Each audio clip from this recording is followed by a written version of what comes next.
ఏర్పాటు చేసిన బీసీ జనసభ వ్యవస్థాపక అధ్యక్షుడు మా మిత్రుడు మా అన్నగారు రాజారాం యాదవ్ గారు. రాజారాం యాదవ్ గారు నేను దాదాపుగా ఒకే సందర్భంలో బీసీ ఉద్యమంలో పనిచేసినాము. అన్న విద్యార్థి నాయకుడిగా ఉంటే నేను బీసీ సేన జాతీయ ఉపాధ్యక్షుడు ఉంటుంది. సరే, ఇక్కడ చాలాసేపు మనం మాట్లాడుకున్నాం. రౌండ్ టేబుల్ సమావేశం అంటేనే అందరూ మాట్లాడాలి. ఇక్కడికి వచ్చే వాళ్ళందరూ కూడా నాయకులు ఉంటారు, అనుభవజ్ఞులు ఉంటారు.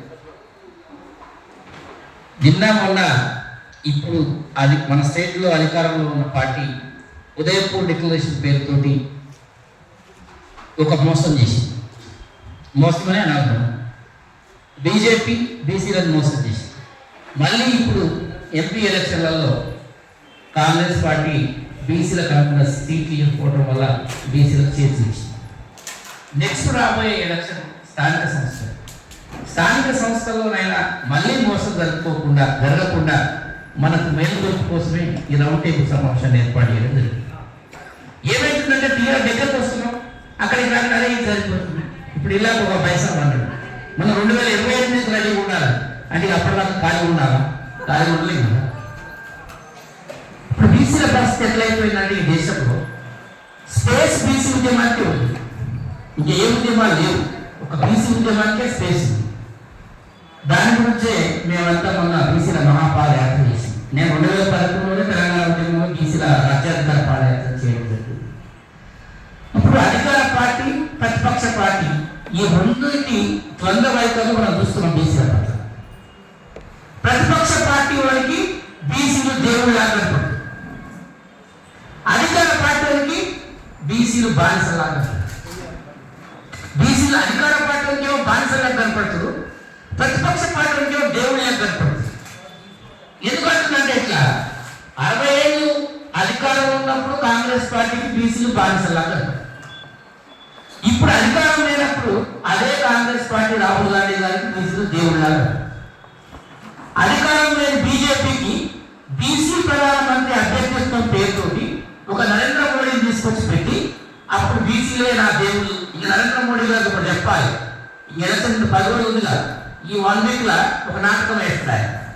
నేను ఎంపీసీని, నా తల్లిని అవమానించదు, నా కులాన్ని అవమానించదు, నేను మాత్రం సహించదు, నా బీసీలంతా నాకే ఓట్లు గుర్తులని ఎవడో ఒకటి వెళ్తారు. కాక మళ్ళీ ప్రతి ఎలక్షన్లో నరేంద్ర మోడీ ఇదే మాట్లాడు, నేను ఎంపీసీని కాబట్టి నన్ను చేసి మన నరేంద్ర మోడీ ఎంపీసీలకి ఏమైనా చేయగలిగిన, బీసీలకి ఏమైనా చేయగలిగిన, కనీసం జస్టిస్ ఓన్లీ కమిషన్ని చట్టబరం చేయగలిగిన ఏం లేదు. మళ్ళీ ఇప్పుడు ఈ 2 రోజుల్లో ఈ నాటకం పెద్ద అభిప్రాయం. అమితాబ్ బచ్చన్ అడ్రస్లో కూడా పోయిన రాజకీయాలకు వస్తుంది, అమితాబ్ బచ్చన్ అంటే అడ్రస్లో కూడా పోయిపోయింది. కానీ పాపం ఈయన రాజకీయాల్లోకి వచ్చింది కాబట్టి వాడు బతికిపోయిందట, లేకపోతే ఈయన సినిమా ఇండస్ట్రీకి పోతున్న వాడు అవుట్. అయితే మిత్రులారా, మనం చేయాల్సింది ఏంటంటే మనల్ని మనం తిట్టుకోవడం కాదు, మనల్ని మనం కలహించుకోవడం కాదు. మనం ఒక ఉద్యమం చేస్తున్నప్పుడు ఎంతమంది కలుస్తారో అంతమంది కలిసిరాని, ఎన్ని సంఘాలు పెట్టడం అన్ని సంఘాలు పెట్టనే. మన తెలంగాణలో దాదాపుగా 25,000 బూత్ కమిటీలు, దాదాపు ఒక్కొక్క నియోజకవర్గానికి 300-350 బూత్ కమిటీలు ఉంటాయి. బూత్ ఒక బీసీ సంఘం పెట్టాలి, ఏమైంది?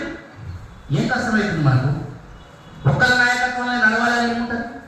హైదరాబాద్ ఉన్న బీసీ సంఘాలు చాలా వరకు ఉన్న అపవాదం ఏంటంటే ప్రజలలో నీట్గా పౌడర్ కొనుక్కొని తెల్ల సొక్కాలు వేసుకొని విజిటింగ్ కార్డుల జేబులో పెట్టుకొని పత్రికల ముందుకి టీవీ ఛానల్ ముందుకు వచ్చి ప్రకటన నుంచి అందుకే తిరుగుతున్నారు. మీరు ప్రజలలో రండి, వీళ్ళేమో పత్రికల ముందుకు వచ్చి ప్రకటనలు ఇచ్చి ఇంటికాడ పట్టుకుంటారు. అగ్రకుల పార్టీలు, మనకేం పార్టీ లేదు ముఖ్యంగా, ఒక బీసీ పార్టీ ఈ పార్టీ కూడా ఏం చెప్పడానికి లేదు. ఈ పార్టీలు ఏం చేస్తాయంటే వాళ్ళు మళ్ళీ మంచి క్రీములు పెట్టుకొని సెంట్లు కొట్టుకొని బ్రహ్మాండంగా మీడియా ముందుకు వచ్చి మేము బీసీలకు అది చేస్తాం ఇది చేస్తాం అన్నీ చేస్తామని చెప్తారు. అధికారం రాగానే మళ్ళీ వాళ్ళ పందాలు. ఇప్పుడు కాంగ్రెస్ పార్టీ చూడండి, రాహుల్ గాంధీ గారు చాలా అద్భుతంగా ఎంత గొప్పగా అంటే అంత గొప్పగా మాట్లాడారండి. బీసీ సమస్యల మీద ఈరోజు ప్రపంచవ్యాప్తంగా తెలిసిందంటే రాహుల్ గాంధీ గారు మాట్లాడారు. ఇక్కడ రేవంత్ రెడ్డి చూడండి, అక్కడనేమో ఆయన బీసీల గురించి చెప్తాడు, ఇక్కడనేమో రెడ్ల గురించి చెప్తాడు. ఇంక మనం వెళ్ళిపోవాలి. రాహుల్ గాంధీకి బీసీలు కావాలి, రేవంత్ రెడ్డికి మనం మధ్యలో పోవాలి. ఇప్పుడు నరేంద్ర మోడీ ఏమో బీసీల ప్రధానమంత్రి, ఆ పార్టీలో మొత్తం బాపం ఉంది, ఇక బాపం బ్యాచ్ అదంతా. ఇప్పుడు ఇక్కడ ఉండే బీసీ నాయకులు ఏమంటారు, వీళ్ళలో ఆయుధాలను చూపించి, బూర నరసలను చూపించి, ఇంకొక అన్నం చూపించి, ఇది బీసీల పార్టీ బుద్ధురాడు, వీళ్ళ బుద్ధితే ఎవరు బుద్ధాలి, మన భక్తుల బుద్ధింటే లేదా? మరి వీళ్ళని చూద్దామా వాళ్ళని చూద్దాం, వీళ్ళని చూద్దామా వాళ్ళని చూద్దామా? ఇప్పుడు మా కేసీఆర్ గారు ఉన్నారు, అరే అధికారంలో ఉండాల బీసీ సంఘం కూడా ఎవడన్నా సార్ అపాయింట్మెంట్ సార్ మనకేం ఇచ్చింది, కేటీఆర్ ఇయ్యలే, కేసీఆర్ ఇయ్యలే, కవిత ఇయ్యలే, మొన్న జగన్ అంటే బుద్ధురా బీసీలు వారి టికెట్ ఇచ్చిన, మరి లాస్ట్ టైం ఎందుకు సార్ అధికారంలో మేము ఎందుకు కనపడలేదు, కళ్ళు ప్రయోగం కంటే కదా. ఇప్పుడు నీ మత్తు దిగింది కదా, ఇవాళ బీసీలు కావాలి, మేమెందుకు వేయాలి అంటే ప్రతి పార్టీ తప్పే. నేను ఒకళ్ళు తిట్టడం కాదు, ఒకళ్ళు అంటం కాదు. దీనికి కారణం ఏంటంటే మన వాళ్ళు పాపం ఏమవుతుందంటే మనకు ఒక ఆర్గనైజేషన్ లేకపోవడం, పార్టీ లేకపోవడం, ఆ పార్టీ లేకపోవడం వల్ల ఇప్పుడు ఇక్కడికి వెళ్ళిపోగానే ఒక టీఆర్ఎస్ బీసీ, ఒక బీజేపీ బీసీ, ఒక కాంగ్రెస్ బీసీ, ఇట్లా ఎక్కడో అటు విడిపోతున్నారు. ఈ సమాజం మొత్తం చిట్లం పొట్లం చిల్లం కులం అవుతుంది. ఓట్లు ఎవరికి వేయాలో అర్థం కావట్లేదు, ఓట్లు ఎవరికి వేస్తే ఎవడేం మాట్లాడుతుందో అర్థం కాదు. భారత రాజ్యాంగాన్ని ఎత్తేయాలంటే మనల్ని ముందర పోయి దళిత సంఘాలు, బీసీ సంఘాలు ఏమైతే ఎత్తేస్తే ఎందుకే రాజ్యాంగం వాళ్ళ కోసం మనం మాట్లాడలే. కేసీఆర్ భారత రాజ్యాంగాన్ని మార్చాలంటే వాళ్ళ కోసం మనం వచ్చి మార్చాల్సిందే మా సార్ చెప్పింది, ఎందుకే పరిపాలన రాజ్యాంగం ఉంటాయి. ఇవాళ మన రాజ్యాంగం కాపాడుకోవాలి, మరి ఇంకొక ఆయన మరి అప్పుడు వస్తే మనం అడగాలి, ఎందుకెత్తే మనం అడగాలి.